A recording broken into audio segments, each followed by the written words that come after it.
Janata Dal United मजदूर प्रकोष्ठ की जिला स्तरीय बैठक रविवार को धनबाद परिसदन में आयोजित की गई। बैठक में आउटसोर्सिंग कंपनियों में कार्यरत मजदूरों की समस्याओं, उनके अधिकारों और कार्यस्थल पर व्याप्त अनियमितताओं पर विस्तार से चर्चा की गई।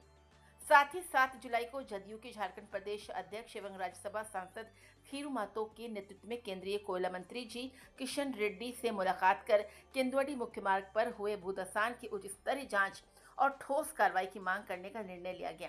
बैठक के बाद जदयू के जिला अध्यक्ष पिंटू सिंह ने बताया कि आउटसोर्सिंग में कार्यरत मजदूरों की स्थिति बेहद चिंताजनक है।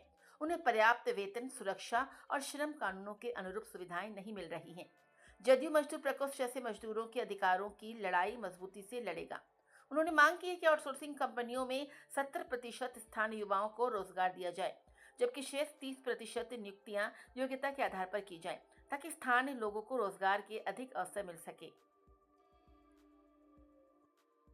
मजदूर प्रकोष्ठ का बैठक किए हैं, क्या रणनीति बनाए हैं और आगे कैसे धरातल पर काम दिखेगा मजदूर प्रकोष्ठ का? देखिए, धनबाद में मजदूर जनता दल का गठन पार्टी के प्रदेश अध्यक्ष और राज्यसभा सांसद श्री खीरू महतो जी किए हैं और उसका प्रभारी राजेंद्र राही जी हैं और जिलाध्यक्ष सुभाष जी हैं। तो मजदूर जनता दल 2 प्रस्ताव आज पारित किया है।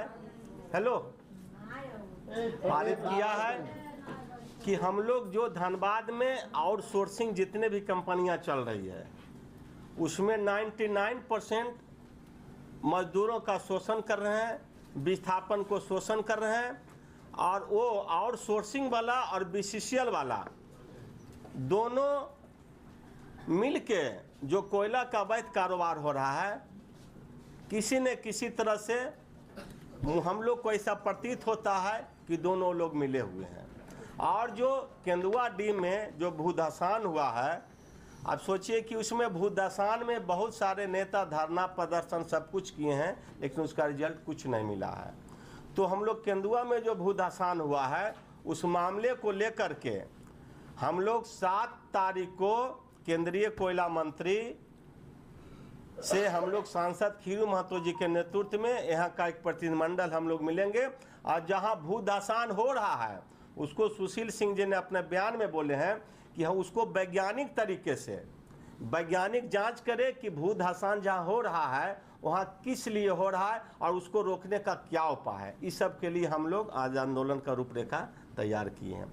और देखिए, धनबाद में जो भी अभी बयानबाजी चल रहा है, हम तो कल विकास के मामले पर देख रहे थे निरसा विधायक जी का बयान।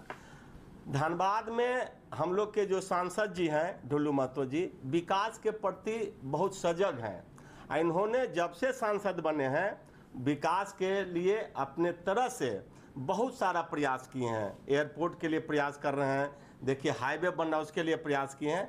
तो हम लोग माननीय सांसद के साथ विकास के मुद्दे पर जनता दल हम लोग उनके साथ कंधे से कंधा मिलाकर धनबाद का विकास में हम लोग भागीदारी बनने का प्रयास कर रहे हैं। कोई आउटसोर्सिंग कंपनी का जो है सो चिन्हित किए हैं? पूरा जाती पुटकी में कौन है भाई जो रुपेश बबलो, पुटकी में कौन चल रहा है? सिंह प्रभा देव प्रभा है, सिंह नेचुरल कंपनी। देखिए जो भी है सो आप देख लीजिए। तो हम लोग उसके लिए हम लोग सीएमडी के यहाँ धरना दे रहे हैं।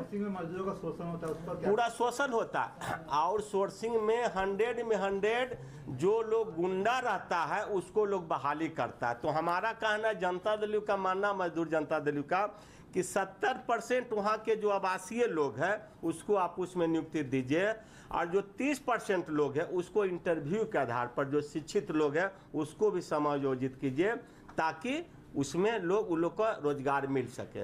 अब हम लोग को आउटसोर्सिंग कंपनी में देखिए कुल बाहर से आके काम कर रहे हैं, लेकिन जो धनबाद में लोग हैं, जो धनबाद के बेरोजगार लोग हैं उसको नहीं लिया जा रहा है। तो इस सारा मुद्दे को लेकर के हम लोग आंदोलन करेंगे। संगठन जो हमारा है पार्टी का उसको पहले विस्तार करना है और जितने भी आपके असंगठित मजदूर हैं उनका जो समस्या है उसका निवारण करने का काम करेंगे।